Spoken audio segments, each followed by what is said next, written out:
Let's see the question. The Indore Coir Mills Limited, with a registered capital of 5 lakh equity shares of 10 each, issued 2 lakh equity shares payable 3 on application, 2 on allotment, 3 on first call, and 2 on second and final call. The company duly received the amount due on allotment. One shareholder holding 6,000 equity share pays the second and final call along with the first call. एक share holder था जिसके पास 6,000 equity share थे, उसने अपनी final call का पैसा first call के साथ ही दे दिया, यानी ये क्या है, calls in advance. 5 shareholders with a total holding of 10,000 equity share did not pay the first call on their equity shares. The company did not make the final call.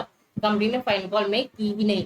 तो एक बात बताइए, क्या इसमें आपको एप्लीकेशन और अलॉटमेंट की entry बनाने में दिक्कत आएगी? बिल्कुल नहीं आएगी. फर्स्ट एंट्री आपकी बन जाएगी bank account debit to share application. दूसरी आपकी बन जाएगी share application account debit to share capital. Second आपकी बन जाएगी share allotment account debit to share capital. और फोर्थ आपकी बन जाएगी bank account debit to share allotment. तो इसमें शुरू की 2 एंट्री में तो कोई भी दिक्कत नहीं आएगी, तो वो आप बना सकते हो. अपन चलते हैं फर्स्ट कॉल पे, है ना. तो सबसे पहले तो अपन ड्यू कर देते हैं equity first call account debit to share capital account. 2 lakh share थे और 3 रुपए की फर्स्ट कॉल थी, यानी 6 लाख रुपए हमारे पास आने चाहिए थे. 6 लाख रुपए से हमने एंट्री जो है ड्यू कर दी. अब बात करते हैं कि हमारे पास आए कितने हैं. तो बैंक अकाउंट डेबिट, कॉल्स इन अरियर तो है ही, क्योंकि कुछ लोग हैं जिनके पास टोटल 10,000 शेयर्स हैं, उन्होंने फर्स्ट कॉल नहीं दी है. और 2 यहाँ पर आएगा शेयर फर्स्ट कॉल. और कुछ कॉल्स इन एडवांस भी है, क्योंकि कुछ ऐसे भी हैं जिन्होंने सेकेंड कॉल का पैसा फर्स्ट कॉल पर ही दे दिया है. डन. तो अब कैसे निकालेंगे? तो कॉल्स इन अरियर में तो आ जाएगा 10,000 के हिसाब से हमारे पास 3 रुपए नहीं आए. समझ रहे हो, यही तो कॉल इन अरियर है, यानी 10,000 इंटू 30,000 हमारे पास नहीं आए हैं. ठीक है. अब कॉल इन एडवांस कितना आया है? 6,000 के हिसाब से हमारे पास 2 रुपए का कॉल इन एडवांस आया है, क्योंकि सेकंड कॉल का पैसा ही तो आया है. इसका मतलब 12,000 हमारे कॉल इन एडवांस हो गए. ये बात समझ में आई? तो कॉल इन एडवांस के टाइम पर आप मल्टीप्लाई जो करते हो वो उस रेट से करते हो जो बाकी का एडवांस आ गया है, यानी यहाँ पर हमने जो रेट से मल्टीप्लाई करी है वो सेकंड कॉल के रेट से मल्टीप्लाई किया है. और कॉल्स इन अरियर में आप क्या करते हो? उसी कॉल के रेट से मल्टीप्लाई करते हो. तो ये कंफ्यूज होने वाली बात यहाँ पर बिल्कुल भी नहीं है. सो ये हमने कर दिया. अब देखते हैं हमारे पास पैसा आना कितना चाहिए. तो यहाँ पर 6 लाख था. 6 लाख प्लस 12,000, 6 लाख 12,000 में से 30,000 गए तो 6,82,000, सॉरी 5,82,000. तो हमारे पास जो पैसा आया है फर्स्ट कॉल पे वो आया 5,82,000. तो बस ये एंट्री बन जाएगी. ऐसा नहीं कि मैंने एप्लीकेशन अलॉटमेंट की नहीं बनाई तो आपको भी नहीं बनानी है. आपको वो बनानी है, वो सिंपल थी इसलिए मैंने नहीं बनाई है. जिसमें कॉम्प्लिकेशन है वो मैंने यहाँ पर बनाई है. ठीक है. और कंपनी ने क्योंकि फाइनल कॉल मांगी ही नहीं है तो हम इसकी एंट्री नहीं बनाएंगे. केवल यहाँ तक हम एंट्री अपनी फिनिश कर देंगे. And I hope this is the proper explanation to this question. Let's see the question. A limited company was registered with a capital of rupees 5 lakh in the shares of rupees 10 each and issued 20,000 such shares as at a premium of ये shares है at a premium of rupees 2 per share, यानी 12 रुपए का share. Payable है 3 per share on application, 4 per share on allotment including premium, यानी ये 2 plus 2 है, 2 allotment के 2 premium के, and 2 per share on first and final call, sorry first call made after 3 months. Okay. तो इसका मतलब इसमें ये नहीं बताया गया है कि देखो 2 यहाँ पर हो गए, 2 यहाँ पर हो गए, 6. ठीक है. 2 + 2 + 2 अभी 6 रुपए हुए, नहीं 4 रुपए अभी भी बाकी है. प्रीमियम खाया तो खैर मैं अलग बता रही हूँ. 4 रुपए अभी भी बाकी है, तो वो अपना सेकंड कॉल होगी, वो शायद मांगी नहीं होगी. All the money was payable on application allotment were duly collected but when the first call was made. देखो वही है, एप्लीकेशन अलॉटमेंट पर सारा पैसा अच्छे से आ गया है, लेकिन जब हमने फर्स्ट कॉल मांगी है तो एक शेयर होल्डर है जिसने अपना एंटायर बैलेंस, जिसके पास 300 शेयर थे, उसने फर्स्ट कॉल के साथ पे कर दिया. और कुछ ऐसे शेयर्स थे जिनके पास 1,000 शेयर्स थे, उन्होंने कॉल मनी नहीं दी. तो अपन फर्स्ट कॉल से ही चलते हैं. तो share first call debit to share capital. Application और अलॉटमेंट में तो कोई भी इशू नहीं आना चाहिए. ठीक है. पैसा आना था 20,000 इंटू 2 यानी 40,000. ठीक है. 40,000 रुपए आने थे.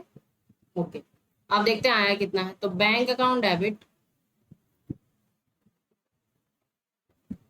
Calls in arrears account debit to share first call और 2 calls in advance. Calls in advance credit के हो, क्योंकि ये कंपनी के लिए क्या है, इनकम है भाई. कॉल्स एंड अरियर्स क्या है? लॉस। तो कॉल्स एंड एडवांस कितना है? 300 शेयर से जिन्होंने अपना बाकी का बचा हुआ बैलेंस यानी 4 रुपए। कैसे पता चला 4 रुपए? देखो 2 रुपए एप्लीकेशन पे, 4 रुपए लोटने पे, 2 और 4 6, 2 रुपए फर्स्ट कॉल पे यानी 8। टोटल शेयर कितना था? 12 रुपए का। 10 रुपए का शेयर था, 2 रुपए प्रीमियम, 12 का ना। तो 12 में से 8 गए 4, तो 4 बचते अपना सेकंड कॉल पे। तो एक व्यक्ति था जिसके पास 300 शेयर थे, उसने अपने बाकी के बचे हुए 4 रुपए भी फर्स्ट कॉल के साथ दे दिए, यानी 1200 रुपए उसने दे दिए। डन। दूसरा शेयर होल्डर था 1000 रुपए वाला, वो उसने फर्स्ट कॉल भी नहीं दी, तो यानी उसने 2000 रुपए नहीं दिए। आने कितने थे? 40,000। तो 41,200 में से 2000 जाएंगे तो बचेगा कितना? तो ये कितना बचेगा? 41,200 में से 2000 जाएंगे तो 0, 0, 2, 9 और 3, 39,200 है ना। तो 0, 0, 11 में से 2 गए, हाँ 39। ये एंटी बन जाएगी। मुझे लगता है डीबीबी में आपकी जो सोल्यूशन दिया हुआ उसमें 39,900 लिखा हुआ है, मुझे लगता है यहाँ पर उन्होंने 3 काउंट कर लिया, बट कोई नहीं, कुछ भी हो आप ये वाला फॉलो कर लेना, ठीक है। Okay, and I hope this is the proper explanation to this question. Let's see the question on 22 2016, 28 2 sorry, यानी 28 फरवरी 2016 को the first call of ₹2 per share become pending on 50,000 equity shares allotted by Kumar Limited. Komal, a holder of 1,000 shares, did not pay the first call money. Kovil, a holder of 750 shares, paid the second and final call ₹4 per share along with the first call. Pass necessary journal entry for the entry for rupees collected by opening calls in arrear, calls in advance account in the books of company. तो हमें केवल वो entry बनानी है जहां पर पैसा collect हुआ है, यानी फर्स्ट कॉल पे, यानी bank account debit, calls in arrears account debit to share first call और 2 कॉल्स इन एडवांस। ठीक है, ये हो गया। ठीक है, तो देखो पैसा फर्स्ट कॉल पे आना कितना था? 50,000 इंटू 2 यानी 1 लाख रुपए आने ही आने थे। डन है। एक व्यक्ति था जिसके पास 1000 शेयर थे, कोमल नाम का, उसने फर्स्ट कॉल नहीं दी है, यानी 2,000 रुपए उसने नहीं दिए हैं। एक पर्सन है जिसका नाम है कोविल, उसने अपने बाकी की सेकंड कॉल यानी 4 रुपए वाली भी फर्स्ट कॉल के साथ पे कर दिया, एडवांस दे दिया, यानी 750 की अगर मैं 4 से मल्टीप्लाई करूं तो मुझे लगता है आएगा 3,000। हाँ 3,000 आएगा। तो 1,03,000 में से 1,02,000 जाएंगे तो हमारे पास जो फर्स्ट कॉल की अमाउंट आई है वो आई है 1,01,000। समझ रहे हो? अगर ये कहता, इसमें तो लिखा हुआ है बाय ओपनिंग, हमने calls in arrear calls in advance दोनों के अकाउंट ओपन किए इसलिए एंट्री में दिखाया है। लेकिन अगर ये कहता विदाउट ओपनिंग तो हम डायरेक्ट एंट्री बनाते बैंक अकाउंट एप टू शेयर फर्स्ट कॉल और अमाउंट आता 1,01,000, क्योंकि वहां पर हम डायरेक्ट लिख देते हैं कि हमें एक्चुअली रिसीव हुआ कितना है। लेकिन अगर ओपन करने के लिए कह रहा है तो हमें एंट्री में वो दिखाना पड़ेगा, ठीक है, और फिर बैलेंस शीट में भी दिखाते हैं, ठीक है। सो ये बस यही इसमें एक एंट्री बनानी थी, and I hope this is the proper explanation to this question. Let's see the question. Bharat Limited made the first call of ₹2 per share on its 1 lakh equity shares on 1st March 2006. Ashok, a shareholder holding 800 shares, paid the second and final call amount along with the first call money. The second and final call was 3 per share. Pass necessary journal entry for recording the above using the calls in arrears account. तो सबसे पहले तो हम due वाली entry बना देते हैं, equity share